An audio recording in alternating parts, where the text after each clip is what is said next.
Yeah. Yes, guys, welcome to the first episode of Peaking It Real podcast with your hosts, me, Tim Stewart, and Mr. Jack Kinsey-Clough. How are you doing, bro? I'm doing very well, brother. It's about time we got this rolling. It is, it is. So initially, you were going to do a little bit of a solo pod, weren't you? Yeah, so we discussed this before. I was thinking about doing a solo pod that I had plenty of ideas for, and I wanted to have like individual guests on each and every week, or multiple per week.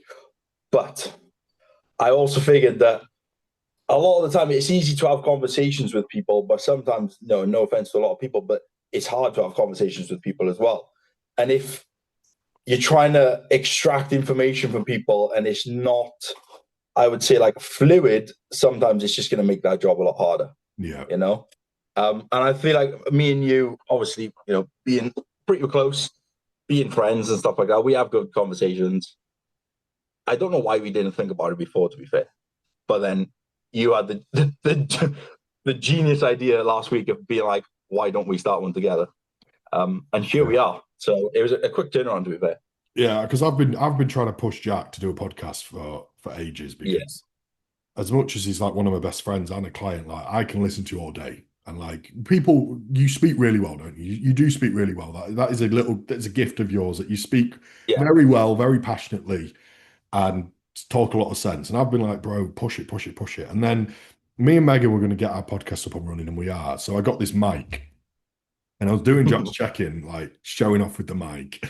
And then I was like, bro, you need to do your podcast. And I was like, actually, why don't we just fucking do it? Because sometimes it is as well. When you're doing it on your own, it is just that getting it going and just Yeah. taking the leap almost. It's like That's the fucking, reason I was so hesitant because yeah, I was like, it's just getting it going in those days where you're like, not do I want to do it today, but or trying to or reaching out to people and be like, yeah, I'll do it. And then what if they can't and they reschedule?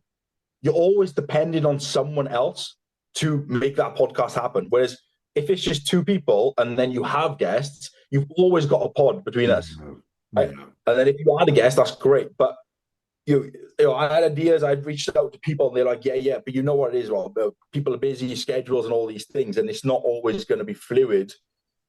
Or like I said, if we have a scheduled podcast every single week, if you're relying on other people, you can back up as much as you yeah. can, but at the same time, eventually you're going to run into like an issue of trying to find people to talk to, you know. But yeah, I think that the whole talking thing is something people have kind of I don't want not relate to me, but they it's something I'm kind of known for, I guess. Yeah, yeah, It's just definitely.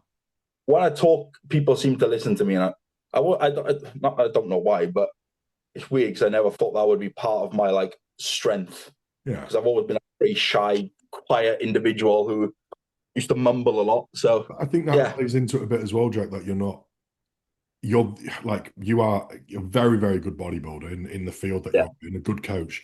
You're the least arrogant person there is, but you're confident within yourself.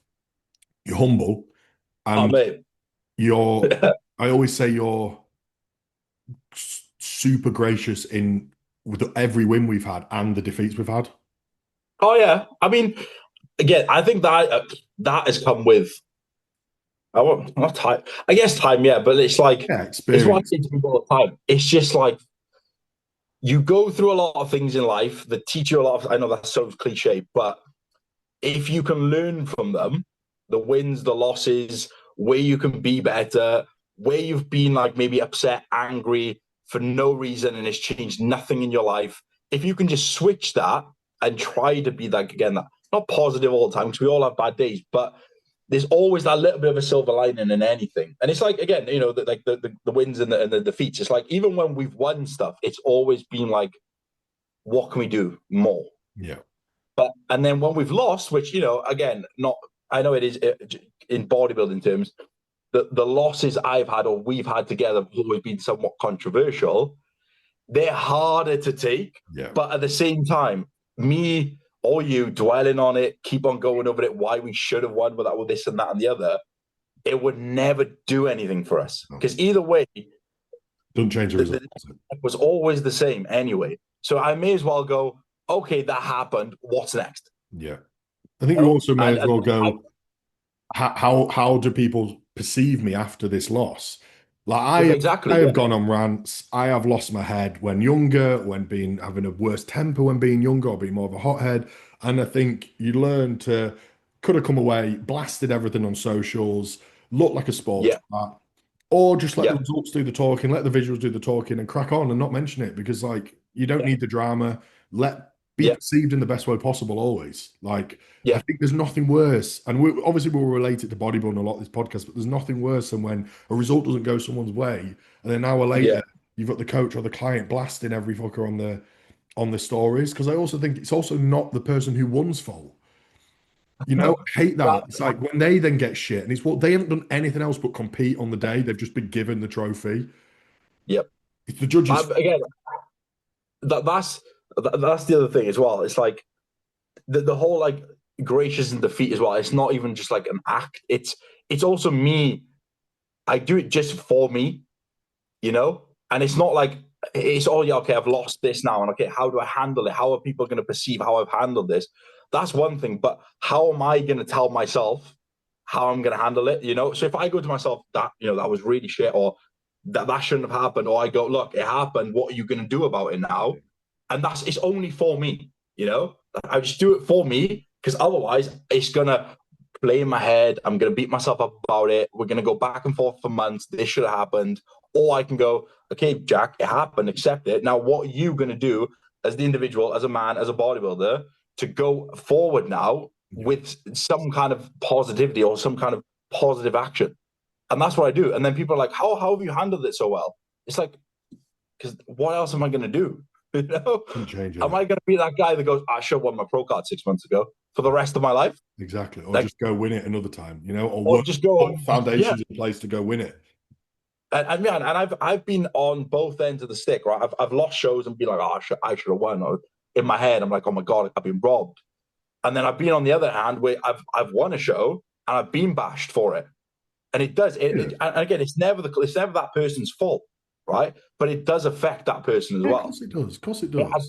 I've been look, and you because it's again on a bodybuilding stage, you're vulnerable, right? So when you do receive the backlash and you're receiving all this positivity, and then you get backlash, it stands out Yeah. because that's the black sheep, right? So you focus on that, and that's all you see and hone in on is that. Yeah. So then you got 50 good messages and one bad one. Yeah. You forget the 50 and focus on that one. And Yeah. again, I've been subjected to that, and it's changed how I've like dealt with the situation. I'm like, okay, I'm going to show you then. I'll show you I should have won, and it's just ended up hurting me. Yeah. You know, so it's part of it, but it's like, yeah, I try to do my best just to like again conduct myself in the best way Yeah. possible. Anyway, just in life in general. I've had people like, how do you deal with this stuff? How do you deal with that? It's like I just try to remain as positive for me. It's not for anyone else. It's literally for me because it just makes my life out that much better. Yeah. Just being not being happy all the time, but trying to be happy as often as I can. Avoiding confrontation, not avoiding confrontation, but avoiding unnecessary confrontation, Drama. back and forth drama. Oh, I should, like when the whole thing in France happened, it was people back and forth in. I was never involved in it. Bro, we weren't I was involved. Like we stayed out of it. You did, I did, literally, and you've got fucking media outlets commenting non-stop, bashing stuff, which is just trying to stir up drama at the end of the day. yeah, Everyone else going and fighting your battles for you, which we didn't need fighting because at the end of the day we dealt with it internally and we spoke before it that if this does happen, and we said yeah, the worst thing we want is a controversy. We just want to be beaten by someone who's yeah, whatever. We said if it does, it doesn't change anything.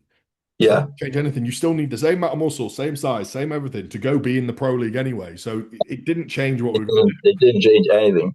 But But again, and again, everyone else fought the battle for us and was just it, stirring it up.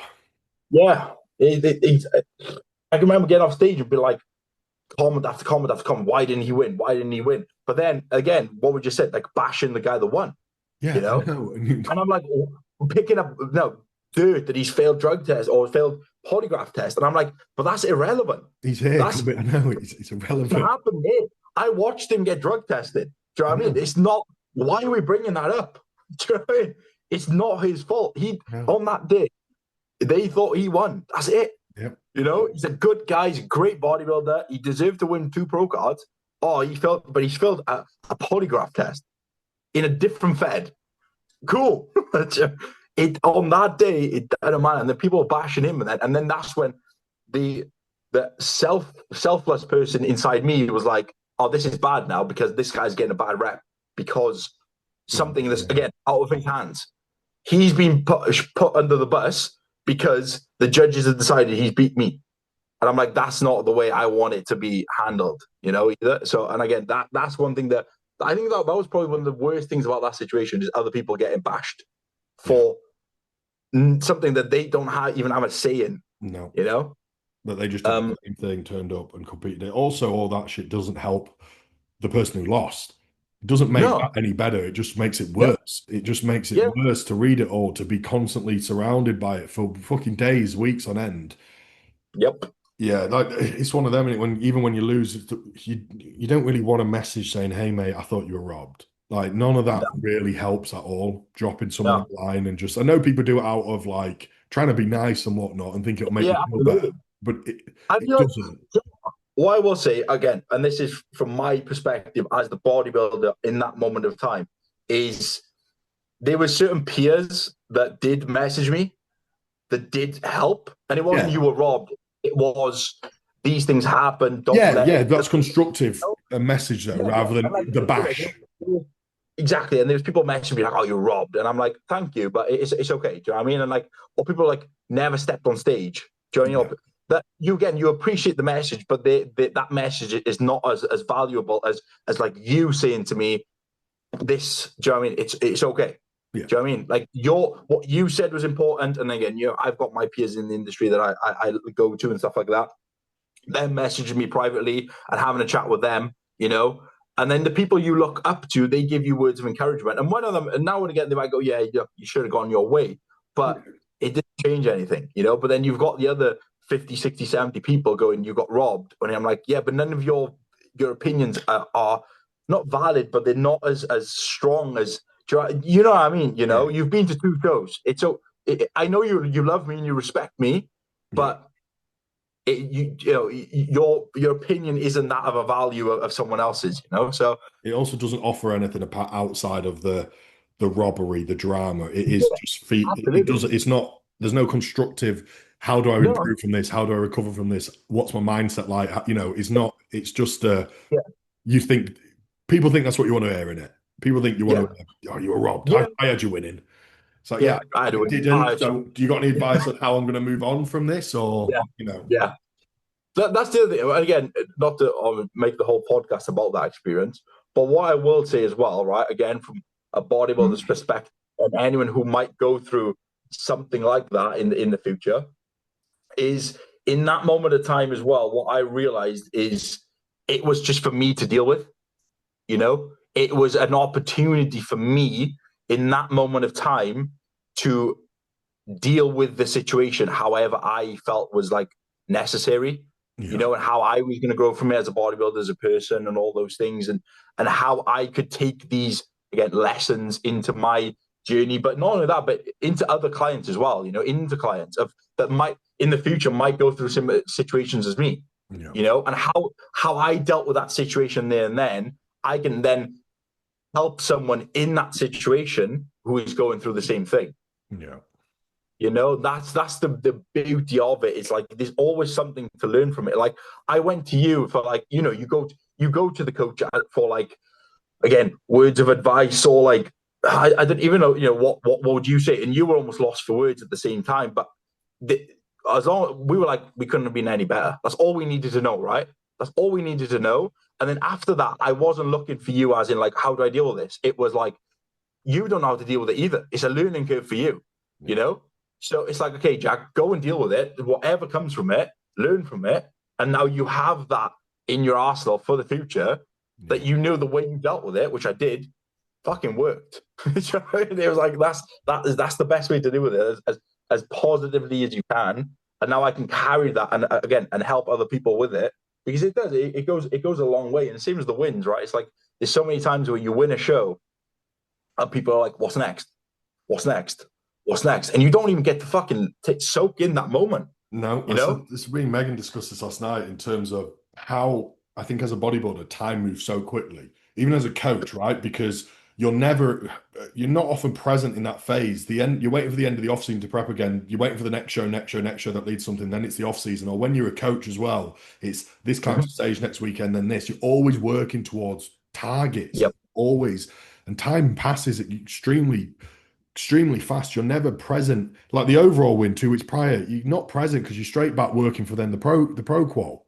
But I think the thing that it really did teach the pair of us a lot is it teaches you to just be content within the look and what you've brought massively, because it's the sport that you can't control. You can't control who turns up, and you can't control what they want. And you just have to be happy with what you've brought. And if it goes your way, it goes your way. Because as much as it can be clear cut, it's often not. Like it's not. So I think that's the main thing to take. And it, as an athlete, as a coach, it does teach you that. Losing does teach you that in bodybuilding massively. It does, man. It really does, because, like you said, the wins are. It's always what's next with the wins.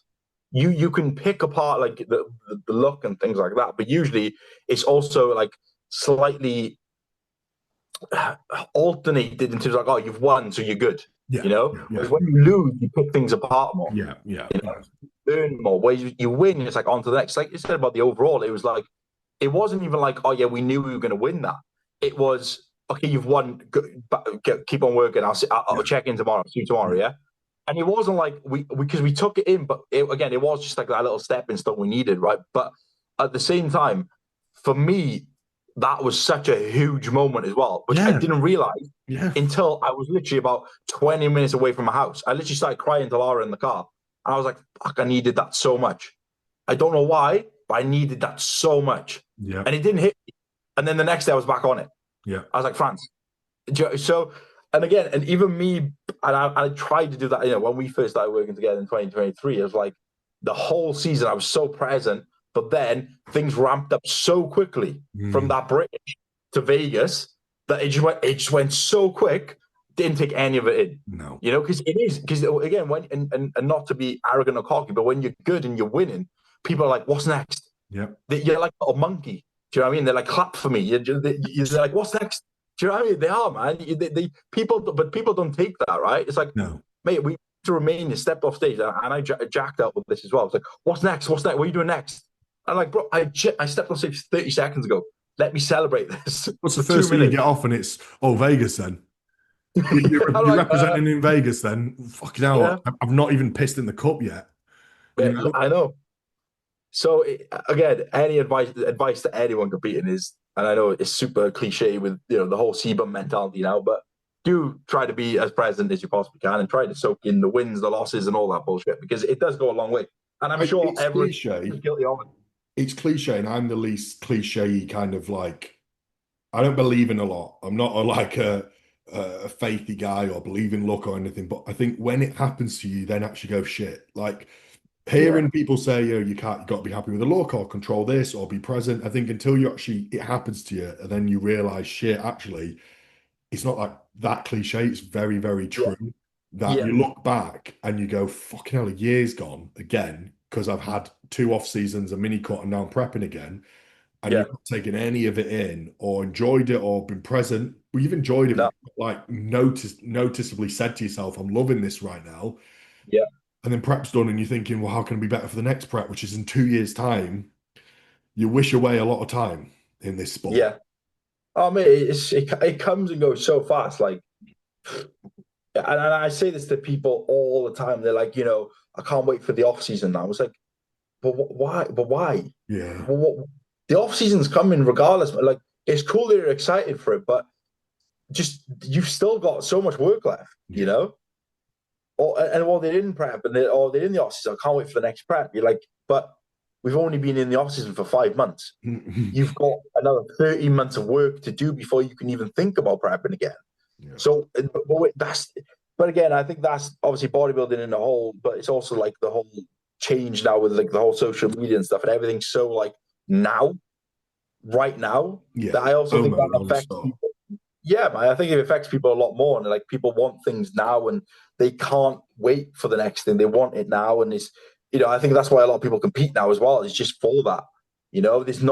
There's not a lot of love, or there's not as much love for bodybuilding as there used to be. There's a lot more love for the I don't know, the praise and like the that comes from it. Oh, you stepped on stage. Oh great, I'm a bodybuilder, I stepped on stage. Yeah. You're not, man. You've got to do it for quite a lot of time before you even think about it to step on stage and go down that route of I am a bodybuilder. Just doing one show and step on stage. Oh, I can't wait for the off season now. I'm going to do this in the off season. Come back. I'm going to be so much better. It's like, man, people have been doing this 5, 6, 7 years before they even thought Yeah. of competing. Yeah. And You don't a lot start. of time you don't see him again. And I It think if you happens look so back often. 10, 15 years ago, I reckon your bodybuilders, or 20 years ago, stayed bodybuilders for a fucking long time. I don't think there was many that maybe did a show and dropped out, but I think now it's we do a show, fair play, you do a prep, whatever, you compete. I'm going to nail it in the off season. 2 months down the line, you've never heard from them again, and that's Yep. because it's so accessible, but it's not for you. Like Yep.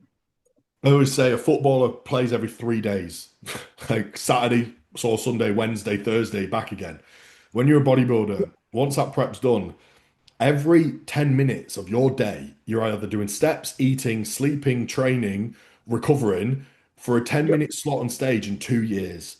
It Yep. requires a lot of fucking mental fortitude and determination to go through the process over and over again, as opposed to just once. As opposed to Yep. even having a bit of muscle prepping, not even treating the off season properly, but just doing, I'm going to prep and then going from there. It takes a lot of patience and mental fortitude to do it every day Hmm. for 2 years, 3 years, 4 years, 5 years. And that's where I think the accessibility comes into it, that there are a lot of dropouts now. There are a lot of first timers and then dropouts. But then with the accessibility, we find more people that shouldn't do the sport, but then we do find more freaks that would maybe have never done the sport. And I do think you're seeing that as well. I think you're seeing a lot more young freaks. I mean, how many young natty teens do we Oh see yeah. now? Or how many young Yep. Olympians at 21, 22 that maybe would have not gotten sport or got into sport later? Is that worth Yeah. the trade-off for the people that do it for the wrong reasons? I think in the grand scheme of things, yes. Yeah.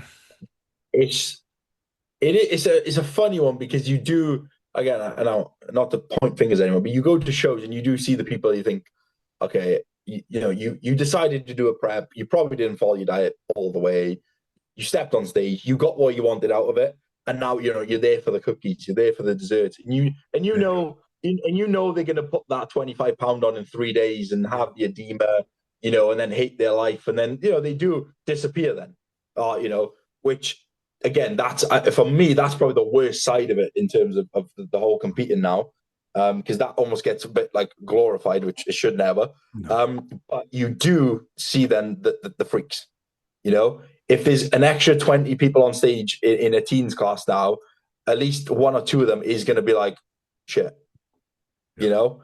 And it's amazing to see. But, the other thing that you used to see back in the days, you could, and I think it has changed quite a bit now. It's like you used to see the freaks that are like 17, 18, 19, and they were incredible, but a lot of them have disappeared now, you Yeah. know? Whereas now you do see the teens and they keep going. They keep So going. that's the Yeah. only difference. You see the teens now, and you could name 10 of them off. So again, especially natties, like the natty teens now they're just, I don't know where they're coming from, but they're No. just like every year, like two of the. It's like when you play fucking career mode on FIFA and you get to like 20, 45, and they just start like spawning regens of Ronaldo and stuff. It's like they're just spawning these teens out I of nowhere. know. Um, but you also get then the people that step on stage and you go, you shouldn't be here yet, Eventually, yeah, but there's no rush, There's no rush, especially as a teen with all your hormones and stuff like that. But some of them just shouldn't be there yet. Yeah. But Yeah. again, you do get the freaks, and you do get the freaks, and it's incredible. You get Olympians 20, 21, 22, and you think, fuck me, man. I don't know if I wish I was like started at that age and being where teenagers are now with all the accessibility they have in terms of like information and again, whatever it is, because clearly it's helping quite a lot. Yeah, yeah, yeah. I But mean, even also from on a the flip conditioning side, standpoint, bro, like oh mate, you look at teens now, even juniors yeah, compared to what it was yeah, 5 years ago, it was yeah. non-existent.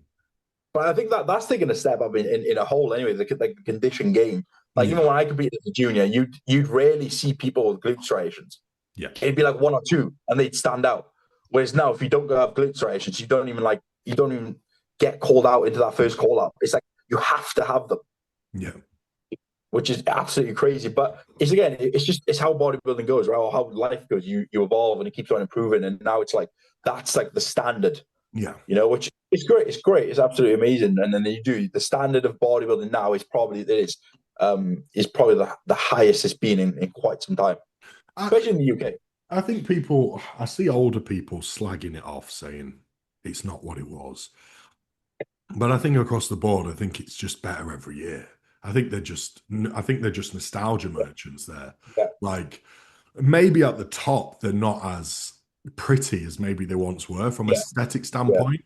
I do think a lot of the footage and the camera they were shot on helps a lot with that as well. Oh yeah, absolutely, With absolutely. graininess and stuff, that they were actually maybe a little bit softer than what they thought at Yeah. the time. And I think the massword class is definitely not as much as it was, but I think from a whole across the board, I think standards are way higher, especially from a Oh yeah. conditioning standpoint. Yeah. Even you go to a PCA first time, and yes, there's some stinkers and there's some people that shouldn't be there and whatnot. But yeah, but then you've also like not many are out of shape, at least in shape, which before would Mhm. be like very, very good shape. Now everyone's Mhm. pretty much in good shape. So I think it has improved across the board. It's just brought more people doing the sport that shouldn't be. But you get that with anything that grows, don't you? Anything that grows. Um, and I think at bodybuilding at an amateur level is like you look at, say, another sport in amateur or football or Sunday league or whatnot. A lot of the competition is dire, right? It's absolutely dire. Yeah. But amateur bodybuilding is phenomenal. It's such a cool sport to be involved in because the standard is just crazy good at any level. You know, Mhm. you're never going into a bad show. So yeah, I think it's in a sound spot to be fair. I think that's one of the questions we've got. Yeah, yeah, it is actually. But Yeah, I think it is. I think you can pick it apart as much as you want, but I think if you're looking for things to pick on, you'll find them. But if you're looking for things that are good, yeah, there's lots of them as yeah. well. One of So the I think again, questions we got was, what do you think is missing from bodybuilding at the minute or has gone too far? Which is similar to what we've just been talking about. yeah, I think so. Yeah, I think it's just the accessibility as a whole. That's it. It's just some people don't belong there just yet. But I feel like it's not their fault that they're there. I just No, think it's almost like, oh, you start training now, you compete. It's almost like that's part of it. have you You go thought to the about gym, competing? competing. Yeah, Yeah. Like no. And then it's almost like pushed upon you, like that's what you do. yeah, Again, it's the same as you start training and the competing is pushed upon you, just like you compete and then you binge. That's pushed upon you. Do you know what I mean? That shouldn't be part of it. It doesn't come yeah, all together. You train for a number of years, if you like it, if you love it, and then if you're pretty decent, maybe consider competing. yeah, Don't just start training and then go, yeah, I can. This is the next step. I yeah, compete. Or exactly like saying, oh, I compete now, so I should take PEDs. It doesn't work like, oh, I start training, I should take PEDs. It's like there's stepping stones, and I feel like people just leap like across a lot of them to start. yeah, And it's pushed upon you. And again, especially with Instagram and how people get the glorification and the like the the praises from people of like, oh, you've competed, well done, you're amazing, you're a bodybuilder. People want that. People see, oh my God, X, Y, and Z are getting constant messages saying, oh, now he's sponsored by this brand. Okay, I'm going to compete and I'm going to do the same thing. They don't do it through the love of it. They do it through, oh, it's what I'm supposed to do, or this the yeah. guy done it, so I should go and do it. And I think that's what's gone too far. And in terms of what's missing, I don't know. Tell you what, a little bit's missing. Fun, Yeah, yeah.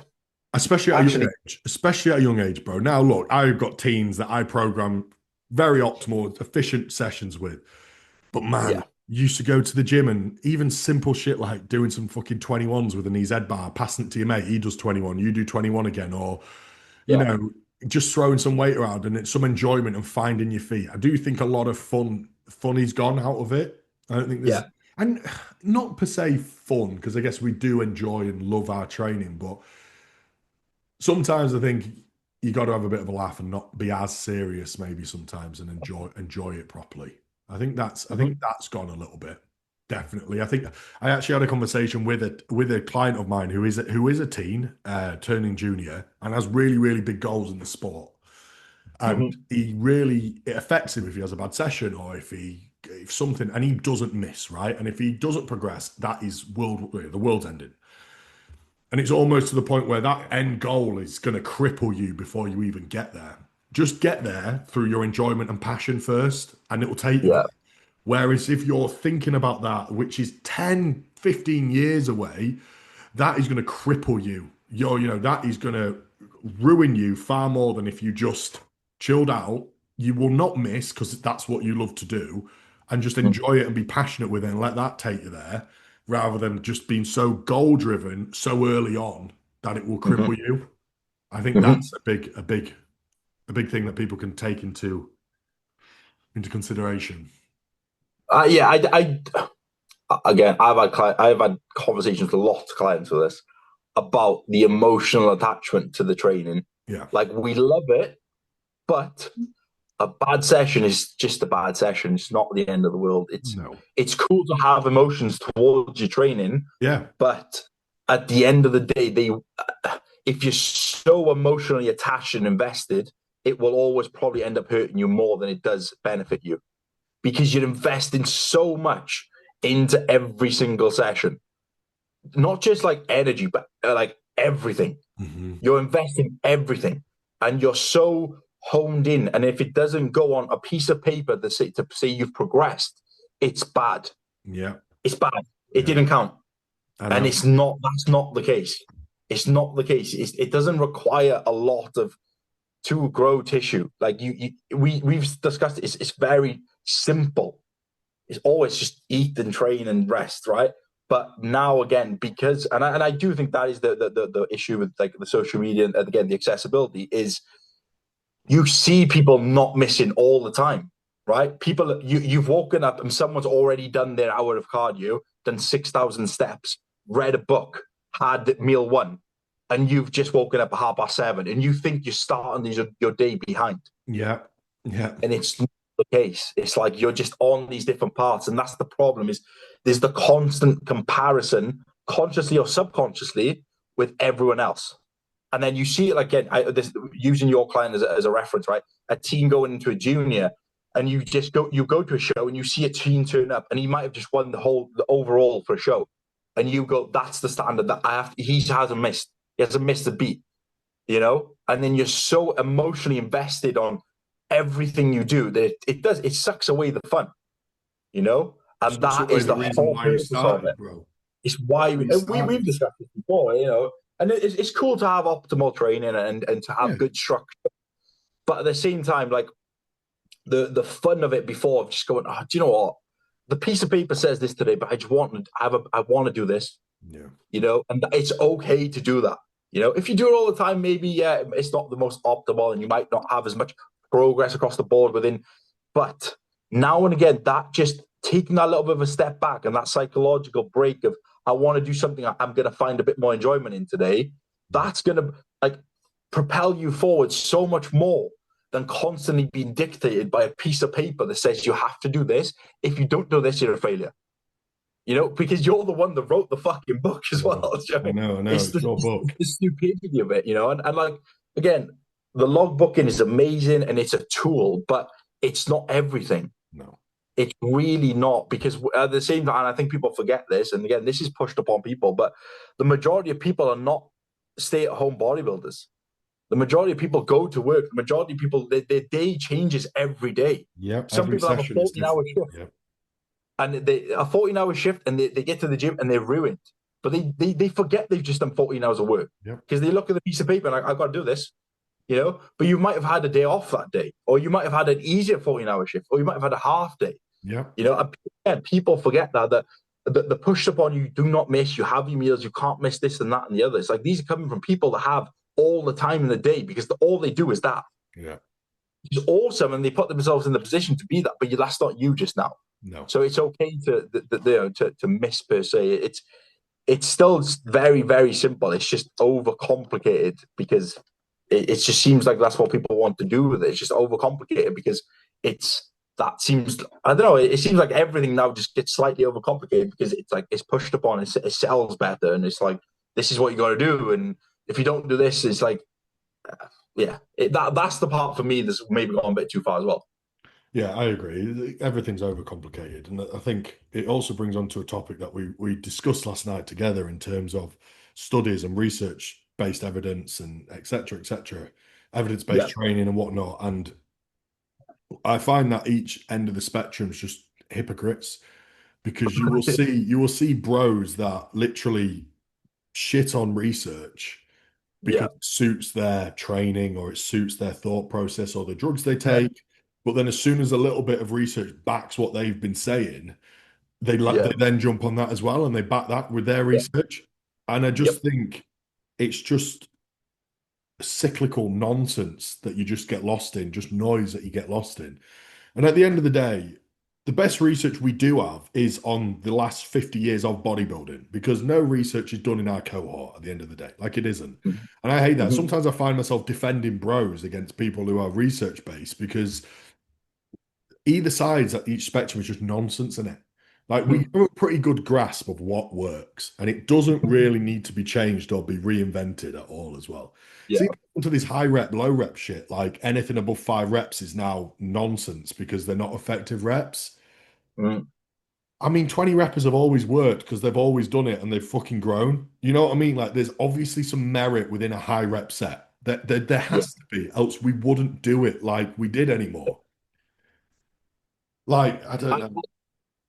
I that again, we discussed it in private, obviously, but it is always what suits your brand, what suits your message, Yeah. what suits your sales pitch. That's what's pushed.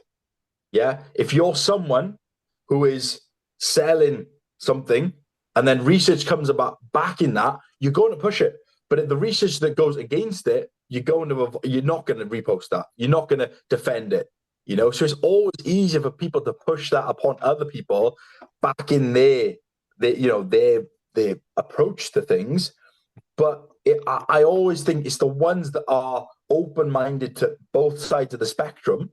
They're the ones who are just in the middle lane cruising. Yeah. But everyone else is just like back and forth, back and forth, back and forth, changing things constantly Mm. because something new's come out.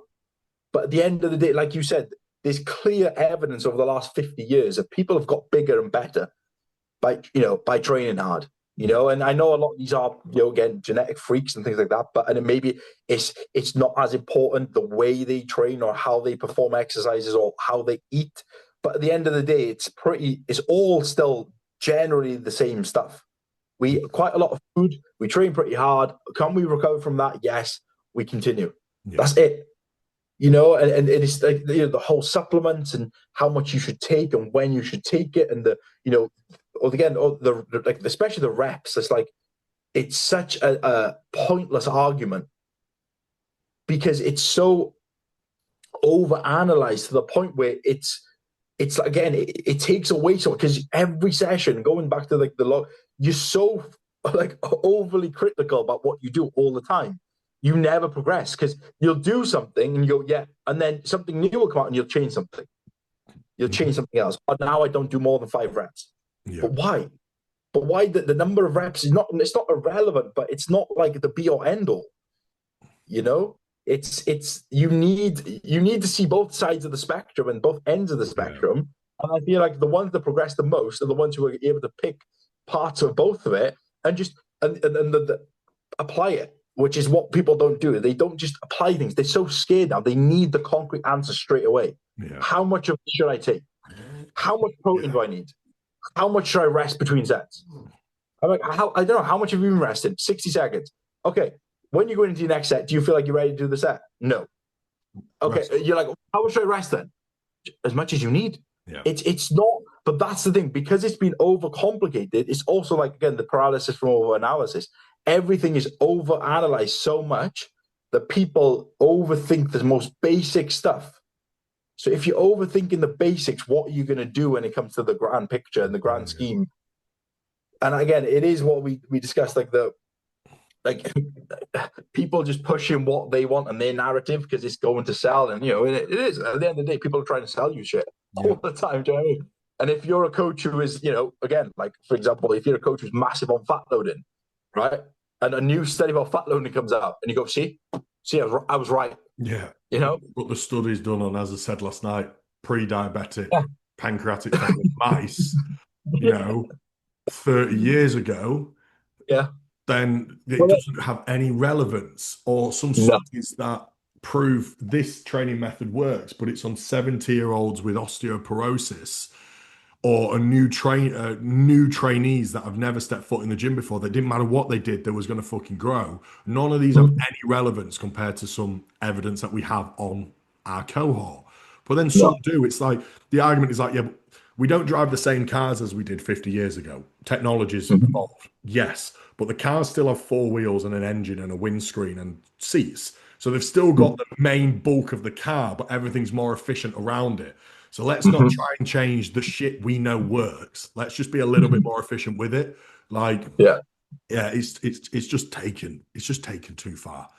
It's just taken too far. And at the end of the day, let's be real. Probably the bros that don't give a shit and just do the bro shit and love it and enjoy it probably will still grow more than the ones that are so paralyzed by overanalysis that are just that they've killed themselves. That they've actually ruined their own progress from it. And the ones that didn't give a fuck and just go and curl some 30s probably will grow more in the end still, even though it's so unoptimal, because they're stress-free and they just love training. It is. I think as soon as you can just keep your mind peaceful with what you do, you're going to progress the most. If you're someone who's super optimal and you want to do every exercise that says it's the most optimal, and you want to do like whatever it is, as long as you're like stress-free doing it and you enjoy it, and you don't continue to overanalyze it, and you just have a good time, you're going to progress. You're going to get a lot out of it, right? I might say to you, no, you need to do a bro split. Or I might say to you, you need to do upper lower. Whatever it is, it doesn't matter what you do, as long as you actually do it for you and you enjoy doing it, instead of being like, I've been told to do this. This is right. I have to do this. If I don't progress, I'm losing muscle. That's the problem, And I feel like a lot of people now, as we've discussed many times, is like, it's just the fear of doing something wrong. So they don't do anything, or they just follow because it's a lot easier than trying to actually figure it out themselves. Which back in the day, when we first started training, it's like, you just figured it out. You do 21s, and the next day your arms you can't move your arms. And you think, maybe next time I don't do them, or maybe next time, maybe next time I don't do 3 sets of them. It happens, man. It's like, sometimes people are just afraid to try stuff and see what happens. I feel like that was, or is for me, the most like fun part about bodybuilding. Is just trying something and seeing what happens. That's it. And I think that's missing now, and everything has to be, just written on a piece of paper or told to you, like, this is how you do it. We don't change this. If you don't do it this way, you're wrong. And again, the beauty of bodybuilding is there's no like perfect way to do it. No. Every Olympian does something different. The best of the best in the world, all doing different things. So how can we say this is how you do it? Again, like you said about the car analogy, yes, they all train hard. They lift weights. They take their stuff and they rest. They diet, or they have surplus or the deficit. They take the drugs. They rest. They train really hard.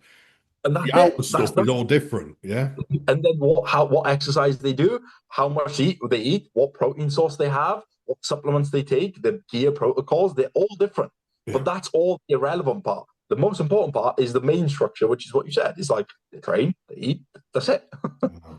That's the part that gets overthought, which I don't really understand. Agreed. I reckon we should wrap that up there. Yeah. I think so. I think we've covered a lot. I think we can save the questions for the next step, because one question leads us to chatting for 15 odd minutes. Yeah. Like it's good. It's really, really good. What we But I should think, do, the next one, we should have like quick fire questions in case we yeah, do this, and then we can just like bash out like 5, 6 questions that will take yeah, like 2 minutes, we'll not get some a quick whole. fires. Yeah, I And I think think that'll be it. we said we'll do the odd show review and stuff as well, and update Yeah. on our clients this season and stuff like that as well. But yeah, that was good. I enjoyed that. I think if everyone could, like, share, and whatnot, it'll be available on all platforms.